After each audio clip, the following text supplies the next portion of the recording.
welcome to the ThinkMHK podcast presented by the Manhattan Area Chamber of Commerce. On this podcast, you will hear about a variety of local matters pertaining to the business community. You also hear from local business owners to hear their story and gain valuable business insights. Thanks for tuning in today. With us today is Lucy Willams with the Trust Company. Hey, Lucy, how are you? I'm doing fine, Jason. How are you? I am great. So a couple of firsts on this one. First of all, this is our first segment to do via Zoom. So thanks, Dave, our producer, for being technologically savvy enough to pull this off. So we appreciate you doing that. Second one is I'm doing this one solo. So normally we have a co-host, but I'm going to be handling this one by myself. And the third one, this is the first time I've interviewed anybody who's actually been a boss of both myself and my wife. So currently you are, I think some people know, not everybody, you are also my wife's boss. So I will be doubly nice to you, Lucy, as we move forward with this podcast. She's an easy one to be a boss of.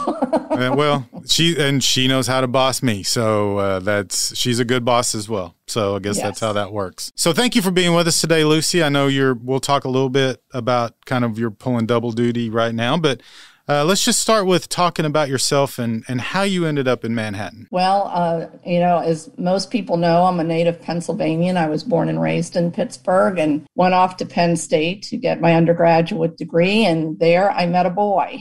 And that boy went off to Michigan State to graduate school. We got married and he accepted a position at K-State. So here I went. So that's how I landed. So even though a lot of people end up in Manhattan because they go to K-State, you ended up in Manhattan because you had a spouse who went to work for K-State.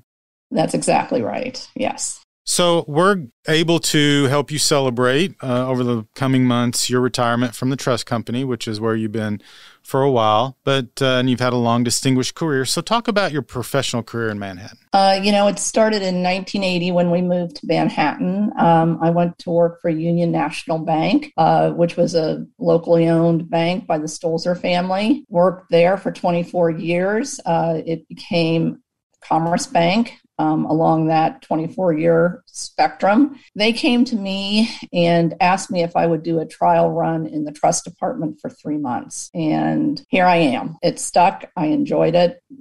After 24 years of working for Commerce Bank, I got an offer from the trust company and I jumped at the chance. They were, again, a locally owned trust company in Manhattan with a stellar reputation and went to work there. And I've been there for 17 years and it's been a great ride. So we hear a lot about trust banking. In a brief segment, talk about exactly what a trust officer does. A trust officer does quite a bit. We manage assets. We work for individuals. We work for individuals who have trust. We work for couples and companies. We do anything from investment management, financial planning, retirement plans, estate planning. So our days are different every single day. So as I said, we manage assets, we help with financial planning, and we go through the estate planning process with the clients. So you are working remotely from Arizona right now, and I know that had to be a tough decision for you to leave Manhattan, you and your husband. But one that was important to your family. But what were some of the emotions that you felt when it became apparent that this was going to be official? There were all sorts of feelings. I said it was really bittersweet. We lived in Manhattan for 40 years and raised our family. Both Jeff and I had great careers in Manhattan. We have deep relationships with friends, and we were just entrenched in the community, and so. Was that hard to make that decision to leave that? Absolutely. But again, we're excited about this next phase of, moving to Arizona, being closer to family. It was important for us to be involved in our grandchildren's lives and not just remotely. So it's exciting from that standpoint. How many grandchildren do you have? We have 3 granddaughters. 2 of them are here in Phoenix. One is in Florida. So we've made that commitment to, travel to Florida and stay there and be involved as well. I got you. So I have two granddaughters and one new granddaughter in March. And then we've just found out we're getting another grandchild in June. So Yes. they are a lot of fun. And I am very jealous of you getting to be close to your grandkids because I'm not. So congratulations for that. Last February, you were named as the Clyde Jones Volunteer of the Year. What was your first reaction? It's a little bit different this year because normally those things are done as a surprise at the event. This year, because of COVID protocols and those kind of things, we let people know ahead of time. But talk about your reaction when you found out that you won. Oh, well, the initial one was absolute shock. But once the shock, I was just blown away by the honor to receive the Clyde Jones Award. It meant a lot to me. It was very humbling. What do you think makes Manhattan a special place to live and raise a family? As cliched as this may sound, it's definitely the people. Getting connected to people. It's a welcoming community. Having just moved to a new community, I can tell you that, every business that you go into in Manhattan, people are glad to see you.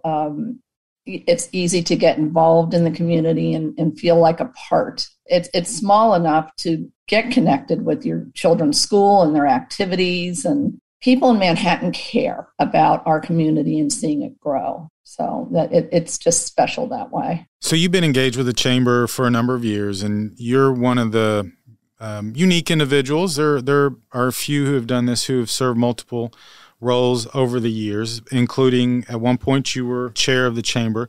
So why has being engaged with the Manhattan Area Chamber been important to you through your career? It's important because of the advocacy of the Chamber and how the Chamber represents businesses, small business up to large businesses. The Chamber is the best advocate for businesses, and if we don't have good, strong businesses, this community doesn't grow. So it's important for businesses to have a voice to advance all aspects of running a business and owning a business. And I can't think of a better organization than the Chamber to do that. So along those lines, you took on the challenge, along with Lisa Sisley and a couple others, of reimagining our advocacy efforts and created the Business Advocacy Committee and then served for chair of that committee for 2 years. I know you touched a little bit on the advocacy part and why it's important, but maybe go a little more in depth into that. Why was restructuring that committee important, and why is the Chamber being engaged in that such a critical part of this community's growth? The businesses in Manhattan need a voice. There is a lot going on in this world, politically and economically, and it touches every single person in Manhattan. The Chamber gets involved in all sorts of issues that are important to the community as a whole. I liked the BAC because we got involved in actual issues. We brought community members in to go in depth into what was going on, whether it be a bond issue for the school or the community or the city thinking about some new initiative that they wanted to talk about. That committee, when we restructured it, it became smaller. It became nimble so that we were able to get our arms around issues and form an opinion. And we didn't always agree. But I'll tell you what, that committee still is totally involved and committed to doing the best possible work for the member businesses. And, at the end of the day, what's important for the BAC is that we represent Chamber members, those businesses who are the ones we advocate for. And we talk a lot about it at the organization, but the one thing that binds all businesses together is that growth is good. And whether you need more customers, whether you need more employees, it's at the end of the day, nearly every business, and I'm struggling to think of one, maybe there might be an exception and can't think of one, but nearly every business is aided and helped if the community grows. Absolutely. I mean, if we don't grow, we're stagnant and we don't go anywhere. It means that we're vital, that we've got energy, that we're responsive to our citizens' needs. Absolutely. If we don't welcome new businesses into this town or help current businesses grow and prosper and get the best possible employees, then we lose our energy. And it's vitally important for us. We've got a university as a major partner in our community. It's important for them that they've got a strong community surrounding them to attract the best and brightest students and faculty and staff. We've got Fort Riley down the road. Again, critical for the Fort to have a strong community partner in Manhattan. And subsequently, when businesses grow, they hire people, and that improves the quality of life of all of the citizens. So it's really important. And, we hear sometimes people say, well, I haven't joined the chambers. I just don't have time to go to something, or I don't have time to do this. And, I've argued sometimes you should join the chamber because you don't have the time. You don't have the time to sit at a city commission meeting and argue for a growth initiative or go to Topeka and fight against some unnecessary regulation on business. I mean, that's the reason you should join the chamber. That is exactly right. The chamber does it well, and they do it for the business community. I've seen it in action where you may not have time as a business owner to get involved in all those activities. Let the chamber do it for you and be your voice in Topeka, in Washington. When we interact with the county and the city and the school board, we're a great voice for businesses. It's nice to be able to go to some of the events of the chamber because they're stellar events and you do get a lot out of them, but it's certainly not a requirement. If I'm doing my math right, 41 years ago, you broke into Manhattan as a then young professional, which young professionals is a big focus of ours now. So if you had one piece of advice for a Manhattan young professional who is just breaking into the Manhattan business community, what would it be? A couple of things. And as many people know, the trust company is growing, and we've hired a lot of young professionals over the last couple of years. And what I tell them and what I would tell any young professional is get involved. Find your passion and get involved.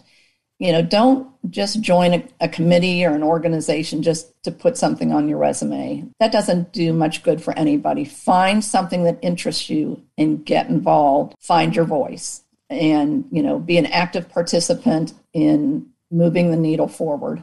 That's great advice. Lucy, thank you so much for not just being with us today, but for all of your leadership at the chamber over the years, and for your mentorship to me over the last 3, and I appreciate that. We are sad to see that you are leaving, but as I mentioned earlier, I understand why you would do that, and I'm jealous that you get to spend so much time with your grandbabies. Well, thank you. I appreciate the opportunity to talk to you all. Manhattan's been very good to us, and I'll be back. I'll come for visits. I promise. Well, we will look forward to that. Thank you so much. Okay, thank you. The ThinkMHK podcast is brought to you by the Manhattan Area Chamber of Commerce. Don't forget to subscribe and like the ThinkMHK podcast on your preferred podcast provider, and you will never risk missing an episode. If you enjoyed our show, please give us a 5-star rating and leave a review. To find out more about today's topic or other chamber activities, please go to manhattan.org. And now back to today's show. Welcome back to the ThinkMHK podcast, recorded at the Ad Astracast studios. With me is my co-host for this segment is Charla Meisenheimer. Hey, Charla. Hey, Jason. How are you? I'm good. You want to introduce our guest? I'm thrilled to introduce our guest. We have with us today Jim Gordon with Seton Gordon Associates. Hi, Jim. Hello. Jim, it's great to have you with us. I'm glad to be here. It's great to be in the community and affiliated with the chamber. So tell us a little bit about yourself. How did you end up in Manhattan? I was a 4-H'er as a young Southeast Kansas youth, and always wanted to come to K-State. Got to come to K-State events through 4-H, and just that was always my goal for college, was to come to Kansas State. And then after I graduated, had the opportunity to come back to Kansas State as an accountant with Seton Gordon and Associates, and was really thrilled to accept that. And I've been here for over 40 years. So what's your hometown? Fort Scott, Southeast Kansas. All right. Well, but you've been in Manhattan since you came to K-State then?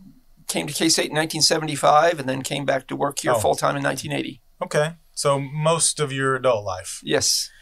So talk about Seton Gordon. You mentioned it a minute ago, but talk about Seton Gordon and what your role is with the company. Seton Gordon was founded 75 years ago in 1946. A former IRS agent actually left the IRS and became an accountant here in Manhattan.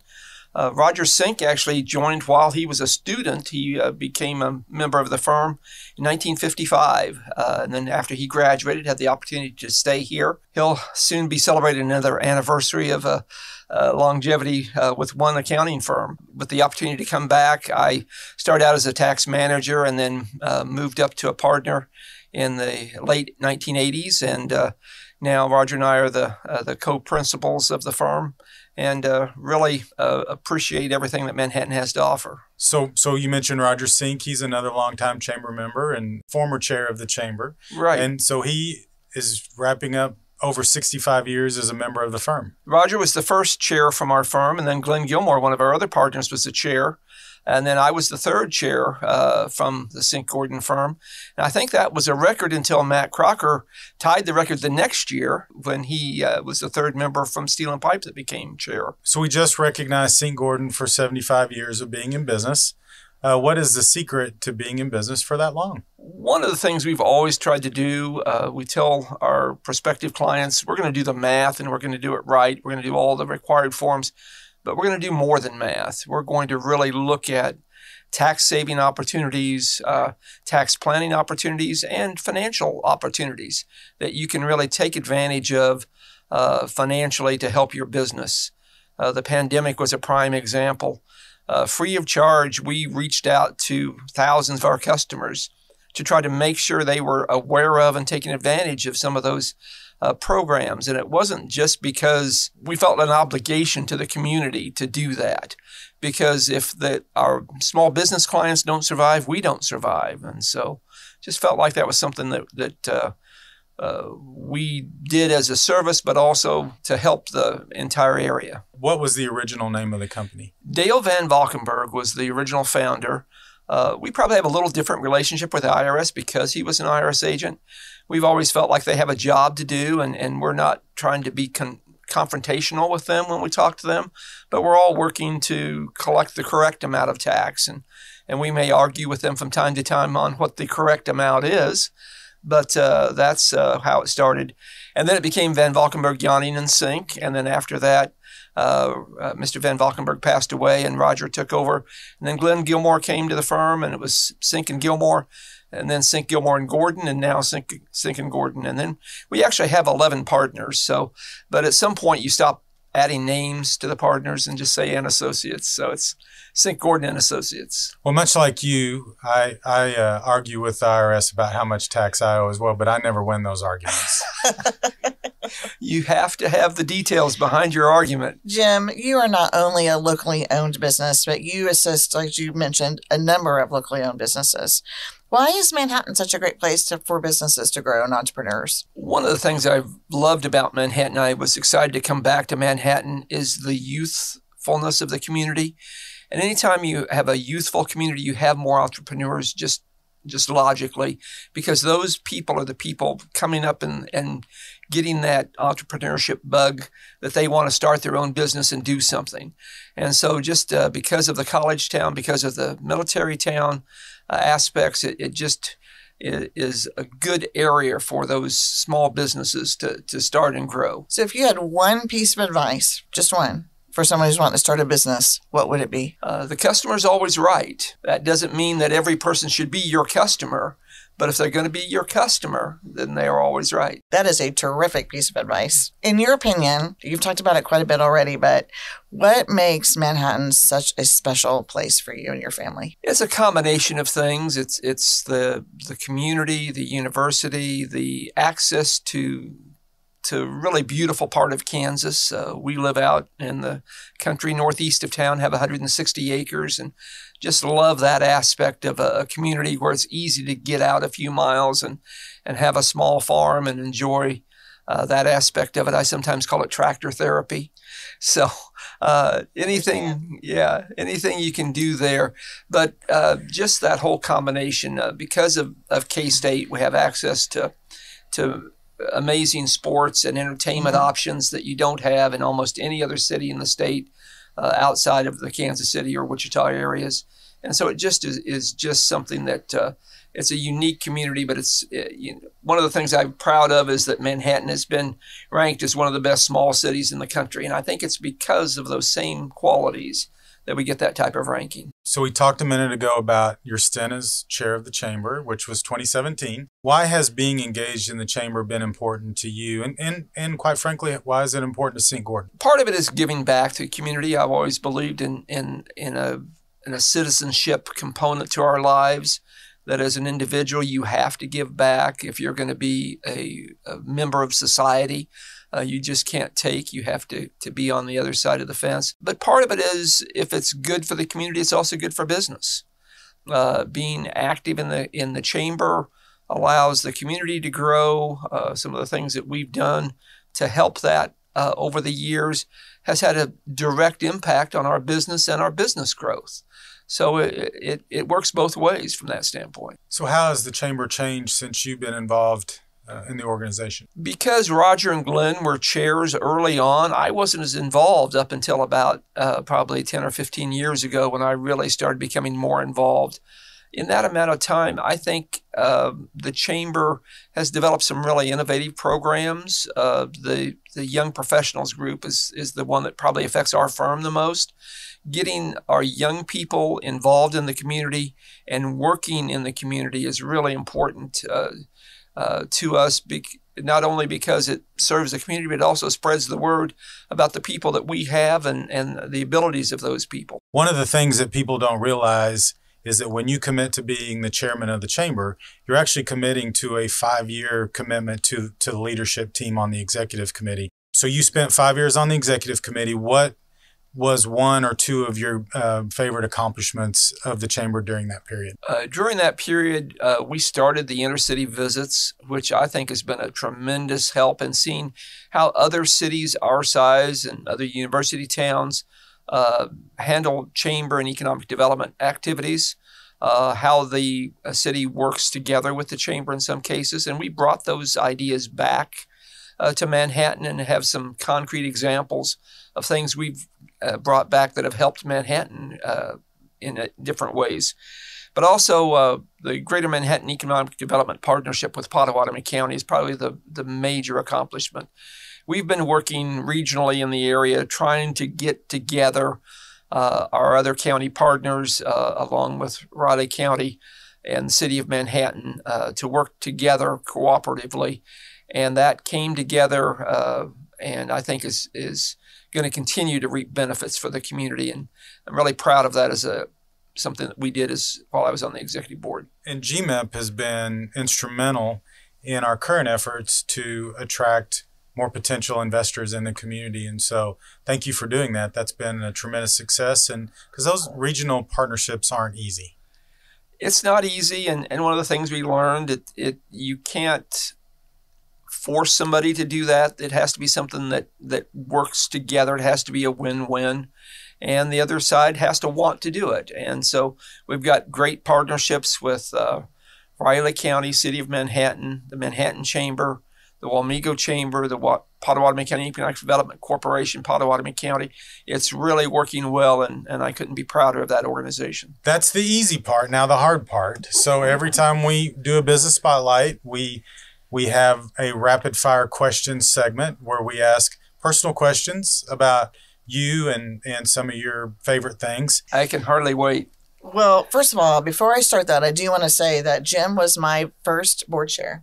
So I want to publicly say thank you for the grace that you showed the new membership director when I came aboard. That was awesome. First question, something people often find surprising about you. I'm an amateur photographer, and I actually judge photography at county fairs, up to 4 or 5 county fairs per year. What are 3 things you can't live without? Family, my wife, Deb, my 3 kids, our 4 grandsons, K-State sports, and the Kansas outdoors. Best piece of advice you ever received? If you make a mistake, admit it. Don't try to cover it up. If you make a mistake, go ahead and say, I didn't do that correctly, or I should have done a better job, and that will build trust and help you more in the long run. What is your guilty pleasure? Fried chicken. Oh, what is your favorite holiday? April 16th. As a wife of a CPA, I get that. Mm-hmm. Yes. So one of the things that reminds me of that when I ask people what their favorite job is, or favorite volunteer position is at the chamber, overwhelmingly it's past chair. So it's a very similar. The year after is that being chair is the best point that they're. I have that position now. It's a good position. Yeah. What's your favorite flavor of ice cream? That would be chocolate almond. Ooh. Favorite pet? Our border collie, Xavier. Best childhood memory? Probably being in 4-H, growing up with all the 4-H projects and the activities we did there. It really helped me develop in a lot of ways. Biggest lesson you learned from the pandemic? We are all in this together. Who's the first person that comes to mind when you hear the words successful business person, and why? Probably Warren Buffett. Warren Buffett is a great investor, makes great deals, but he always buys quality companies. He doesn't buy something that's not quality. And he's a great role model for charitable giving and philanthropy. One of the things that Warren Buffett always said is invest in things you know, which I've always thought was great advice. That exactly. Trying to speculate with a company and you don't even know what they do seems silly. I think Warren Buffett is a great example of a successful business person. Well, Jim, thank you so much for being with us today. I know I've said this publicly when I introduced you before that you were instrumental on the committee that hired me when Lyle retired, and I certainly appreciate your confidence and that committee's confidence in allowing me to be here. I appreciate your continued involvement because you certainly don't have to do that. You gave your time, but you continue to be involved and give back to us, and we appreciate that. But thank you for giving us your time and being here today. You bet. And one thing I think the Chamber is doing a better job of is trying to keep the past chairs active, having them continue to work on committees and such, because I think sometimes they like the job of past chair, but they're not ready to be totally retired from that, and they're not retired from the community. So I appreciate the opportunity to continue to serve the Chamber. Well, we can always find things for you to do, Jim. So absolutely. Thank you. Thank you. Thanks for listening to this episode of ThinkMHK, a podcast produced by the Manhattan Area Chamber of Commerce. If you enjoyed the ThinkMHK podcast, we'd love for you to subscribe and share it out on your social media channels. Feel free to reach out to us on Facebook, Twitter, or Instagram at the Manhattan Area Chamber of Commerce.